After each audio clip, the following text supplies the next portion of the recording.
Bom dia, queridos amados irmãos em Cristo. Que a paz do nosso Senhor e Salvador Jesus Cristo esteja aí reinando na sua vida, no seu lar e na sua família.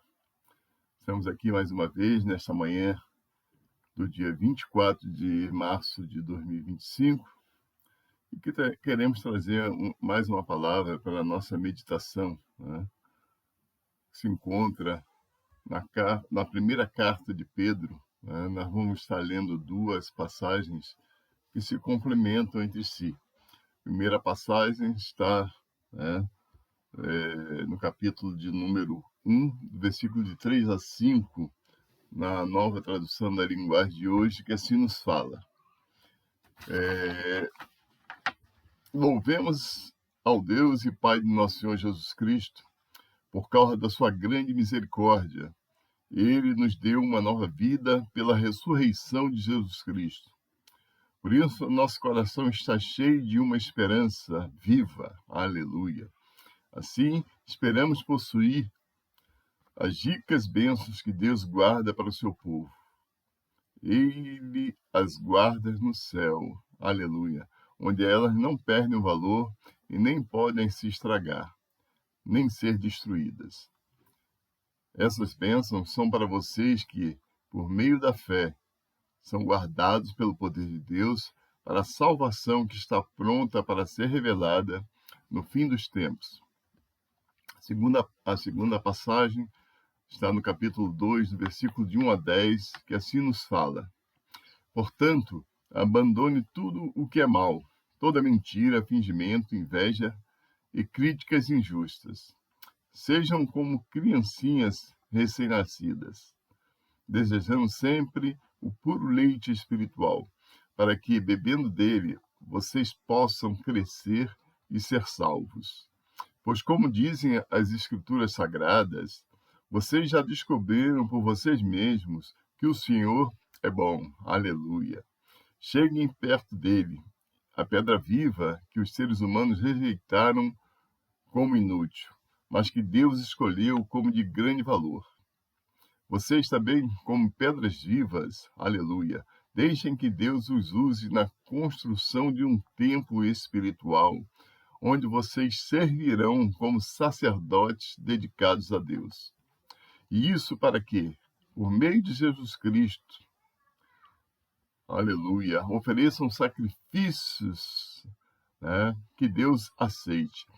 Pois as Escrituras dizem, eu escolhi uma pedra de muito valor, que agora ponho em Sião como a pedra principal do alicerce. Quem crer nela não ficará desiludido.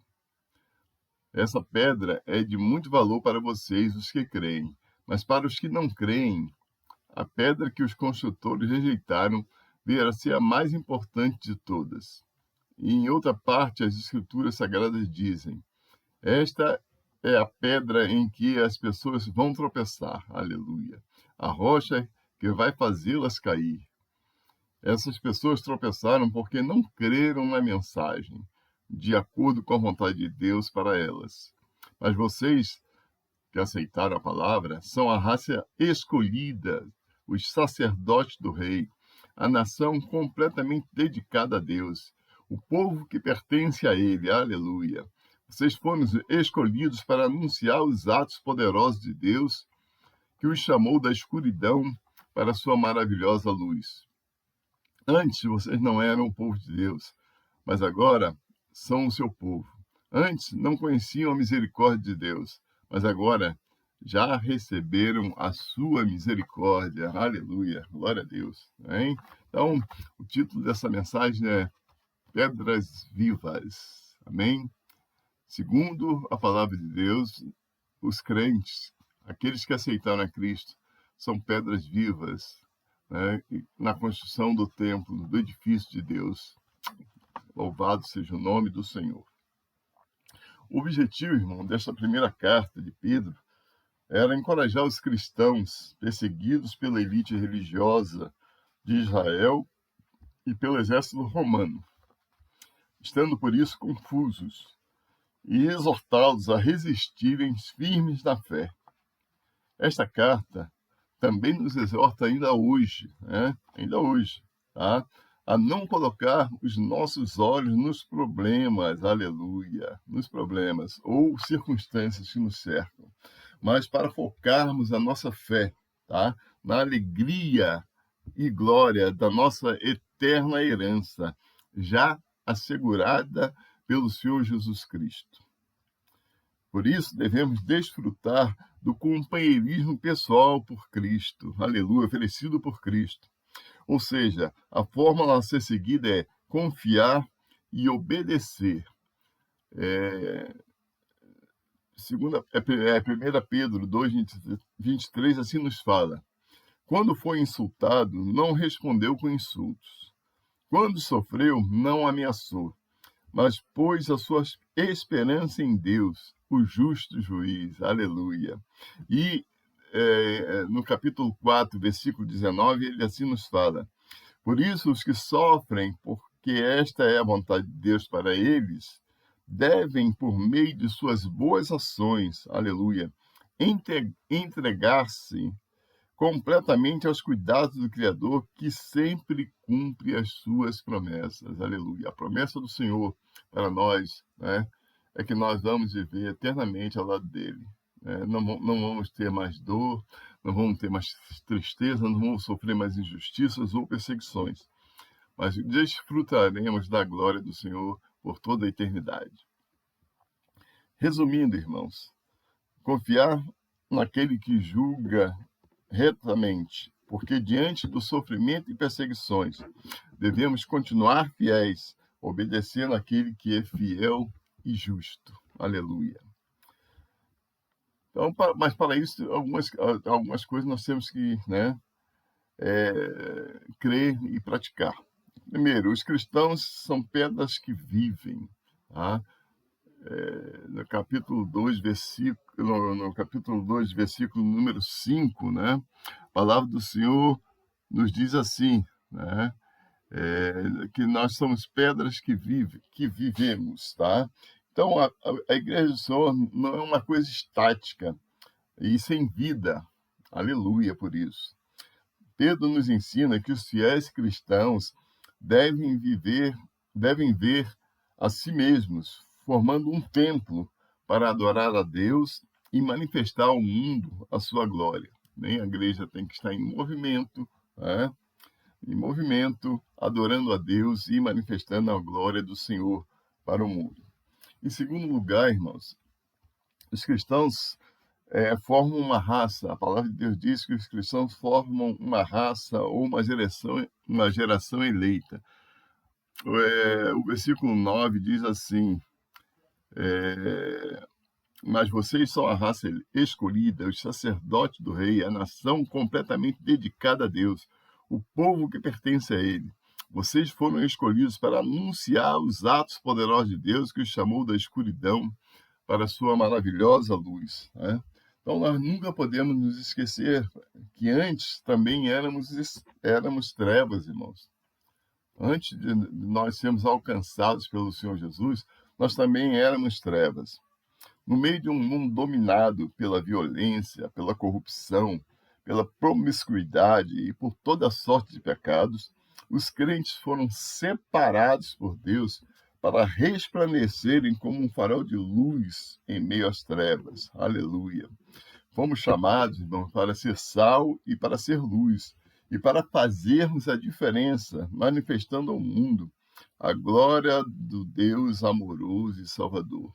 Note bem, ninguém é santo, ninguém que caminha neste mundo é santo, tá? Mas nós, que recebemos o Senhor Jesus como o Senhor e Salvador, estamos em processo de santificação rumo à nossa morada eterna. Né? Eu mesmo, já por muitas vezes, eu tenho certeza que eu magoei, ofendi e entristeci muitas pessoas que, na verdade, eu amo profundamente, tá? Mas eu sempre procurei reconhecer os meus erros, as minhas falhas e procurar essas pessoas e pedir perdão, né? Pela falha, pelo erro cometido. Tá? Essa deve ser a nossa atitude. Infelizmente, muitas pessoas elas não conseguem perdoar. Elas ficam guardando a mágoa no coração, ficam guardando essa raiz de amargura. Pois eu quero, nesta manhã, fazer um apelo a você. Se eu ofendi você de alguma maneira, né, e você se sente magoado e ferido, eu quero fazer um apelo para que você me perdoe, retire essa mágoa, essa ira do seu coração. Porque a mágoa e a ira guardada no coração, como eu falei, cria raiz de amargura e nos impede de receber muitas bênçãos, né, que o Senhor pretende nos entregar. Então, esqueça o passado, viva o presente, né? E se eu te magoei, você é um cristão, não se esqueça que nós vamos encontrar lá na glória, né? E para que nós possamos entrar lá na glória, precisamos arrancar do nosso coração toda mágoa, toda ira, toda tristeza. Amém? Então, reflita sobre isso e me perdoe mais uma vez se eu magoei você. Em terceiro lugar, irmãos, a palavra do Senhor nos diz que nós somos que os verdadeiros cristãos foram alistados por Deus para exercerem um sacerdócio real. Está lá no capítulo 2, versículo 9. Ou seja, nós não servimos a um rei humano cheio de defeitos ou pecados. O nosso rei é santo e exige de seus sacerdotes e súditos um alto grau de santidade. Isso indica que temos um privilégio especial de acesso ilimitado ao trono da graça de Deus e também a oportunidade de ministrarmos ao mundo no seu santo nome, ou seja, no santo nome do Senhor.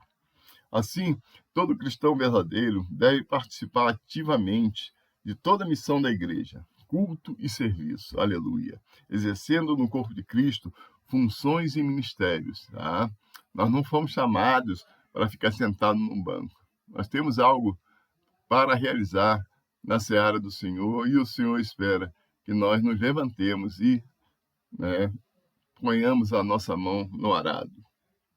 Você não foi chamado das trevas para a luz, para ficar parado, estático, mas para produzir frutos dignos de arrependimento, que agradem e louvem a Deus. Em quarto lugar, irmãos, os verdadeiros cristãos constituem no mundo uma nação. Ainda no capítulo 2, versículo 9. Né? Em meio ao pecado, à iniquidade que assola a humanidade, Deus separou homens e mulheres dos quatro cantos do mundo, tá? Para formar na terra uma nação santa. Aleluia. Essa nação santa tem como propósito principal testemunhar às nações acerca das obras de Deus, através do louvor e adoração a Ele. Né? Ou seja, em outras palavras, nós somos embaixadores do reino de Deus na terra. Nós representamos nesta terra um reino, né? Um reino celestial, cujo soberano é o próprio Senhor Jesus Cristo. Amém? Então, nós somos embaixadores de Cristo. Nós não podemos perder, né, nunca essa essência. Nós nunca podemos perder de vista, né, este cargo para o qual nós fomos comissionados pelo próprio Senhor. E para concluir essa breve prédica nesta manhã, assim como no encontro de Jesus com a mulher samaritana, ali no poço de Jacó, que se encontra no Evangelho de João 4, do 6 ao 24, Deus continua a procurar aqueles que o adorem em espírito e em verdade. A principal mensagem que Jesus entregou para aquela mulher foi essa, né? Deus está à procura de verdadeiros adoradores que o adorem em espírito e em verdade. Tá? As pessoas, irmãos, frequentemente baseiam seu conceito próprio em suas realizações. Mas o nosso relacionamento com Cristo é muito mais importante do que o nosso trabalho. É muito mais importante do que o nosso sucesso. É muito mais importante do que a riqueza que possamos angariar ou do conhecimento que nós possamos obter. Nós somos particularmente escolhidos por Deus e chamados para representá-lo perante as outras pessoas no mundo. Aleluia.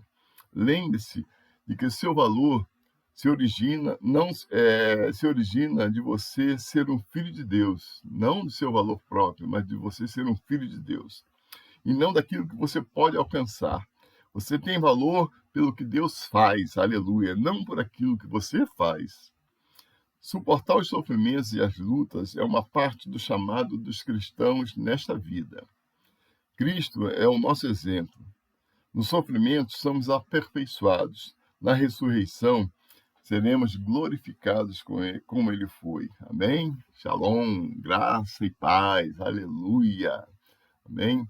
Nesta manhã eu queria orar, irmãos, com você, orar por você, pela sua família, e orar especialmente, irmãos, pelos irmãos que estão ali aprisionados de uma forma injusta, sofrendo humilhações e perseguições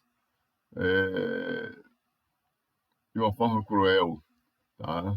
Pelas autoridades deste país que deveriam dar o exemplo, né? Mas que estão agindo contrários, né, aos mandamentos do Senhor. Para que Deus tenha misericórdia, abre seus olhos espirituais, que elas venham entender, né, o mal que estão causando.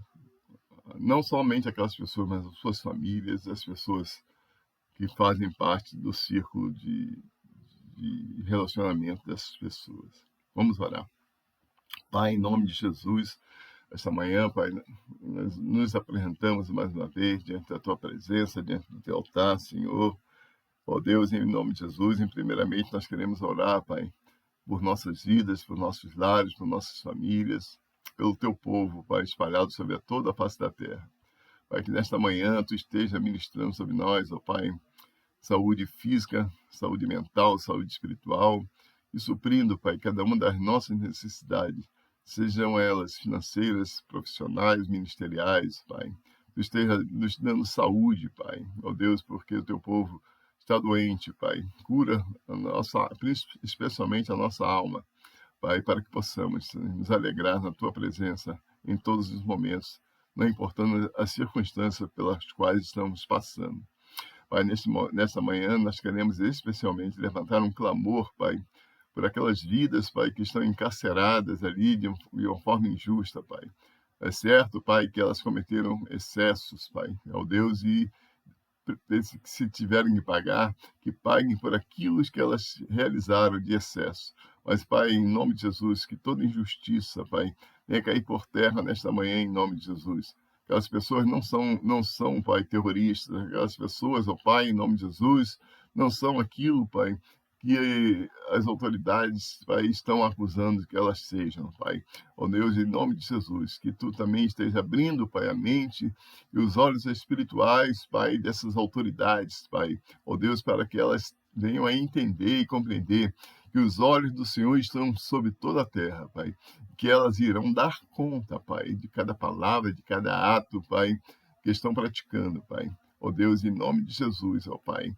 Ó Deus, toma aquelas vidas que estão encarceradas nas Tuas mãos. Deus, leva a elas um conforto espiritual, a que a presença do Teu Espírito seja sobre elas, Pai. Eu, Pai, em nome de Jesus, e que esta nação venha a ser despertada, Pai. Ó Deus, e venha cumprir os propósitos pelas quais, ó Deus, ela foi estabelecida. Pai, em nome de Jesus, ó Pai, que Teu Espírito Santo esteja agindo nos quatro cantos desta nação, ó Pai, ó Deus, e revogando, Pai, toda injustiça, toda crueldade, toda maldade, Pai, e que o nome do nosso Senhor Jesus Cristo venha a ser louvado, glorificado e exaltado. Assim nós oramos, Pai, e já Te agradecemos por tudo, em nome de Jesus. Amém.